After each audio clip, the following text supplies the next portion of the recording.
She had ignored me for an entire month. No calls, no texts, no acknowledgement of the countless little gestures I'd made trying to reach her.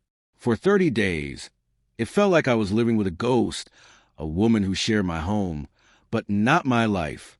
And then, just as suddenly as the silence had begun, she appeared in the doorway, smiling with that same casual air that once made my heart race. "Lesson learned," she teased, as if a month of neglect had been nothing more than some harmless experiment. I looked at her, calm and collected. "Lesson learned," I said softly, and then I walked past her into the living room. No anger, no dramatic confrontation, just observation. By now, I had discovered something important. People reveal who they really are when they think no one is watching. And for the past month, she had been showing me exactly who she was, without even realizing it. My name is Mark. I have always been a patient man.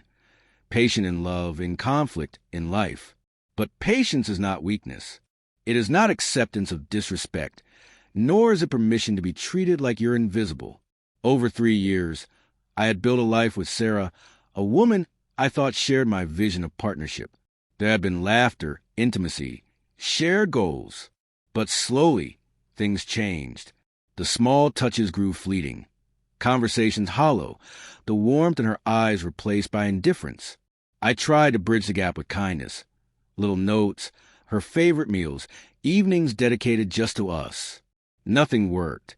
By the 3rd month of this pattern, it was obvious. She had stopped caring, not just about the relationship, but about me, my feelings, my life intertwined with hers. Then came the month-long silence. A silence so complete it demanded attention. I didn't confront her that night. Not yet. I simply sat in the living room, letting the quiet surround me, watching her posture, the flicker of uncertainty in her eyes. She expected me to beg, to plead, to acknowledge her lesson. But I had already learned my own. Silence carries weight, and in that weight, truth rises. Over the next few days, Sarah's behavior became a study in subtle desperation.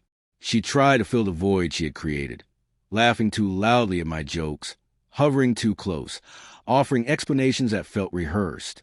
"I was just busy," she would say. I needed space to think, but I knew better. Space wasn't the problem. It was respect.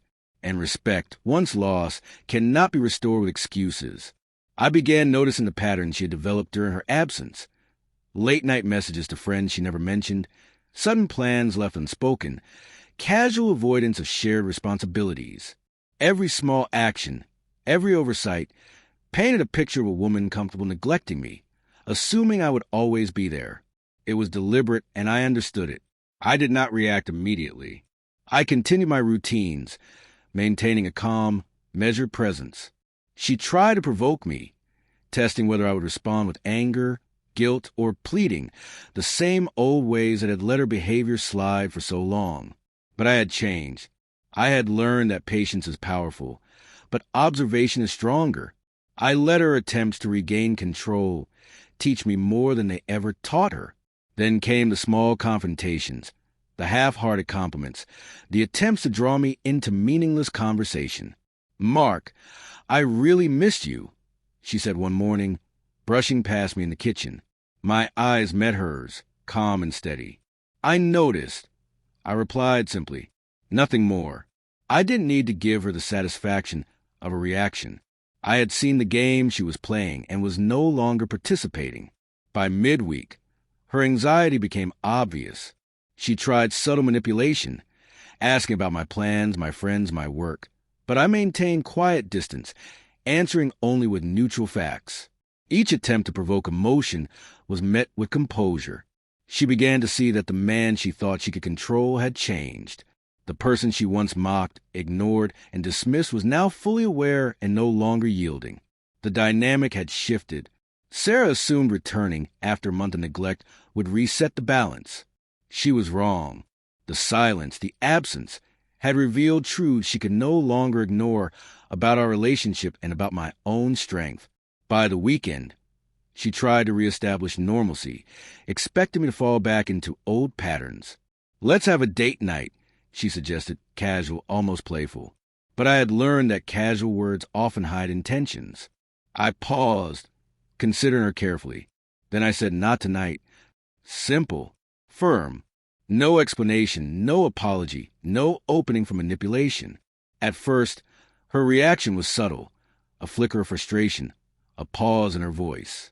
But soon, I could see the panic rising behind her composed facade. She had expected compliance, automatic forgiveness. Instead, she met reality. I was no longer the man who would silently endure disrespect. I was patient, yes, but also observant, discerning, and in full control of my choices. Over the next few days, she tried again, small gestures, lingering touches, playful comments meant to provoke attention. I responded with the same calm distance, letting her learn step by step that her games no longer held power over me. Each attempt mirrored the lack of respect she had shown. She finally felt what it was like to be dismissed, underestimated, disregarded. Then came the moment I had quietly anticipated for weeks. One evening, she approached me, nervous smile, and asked softly, "Are we okay now?" I looked at her, steady and composed. We are only okay when respect is mutual. Everything else is just noise. She understood, finally. The lesson she thought she had taught me was actually the one she had learned herself. It wasn't revenge. It wasn't humiliation. It was recognition of boundaries, patience, and a quiet strength of man who had stopped giving away his attention and respect for free. She realized that mocking a relationship, ignoring the person who loves you, and expecting forgiveness by default was no longer acceptable. I had shown her, without confrontation or drama, that behavior has consequences, and true partnership is built on respect and mutual care, not jokes and dismissive attitudes. Sitting in the living room that night, I reflected on the past month.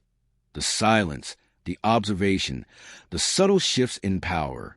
It had been a difficult lesson for both of us, but it restored clarity. Respect cannot be demanded. It must be recognized and maintained. And once it is lost, assuming it will be freely returned is a mistake. She had returned. Yes, but she returned to someone entirely different, and that change was permanent.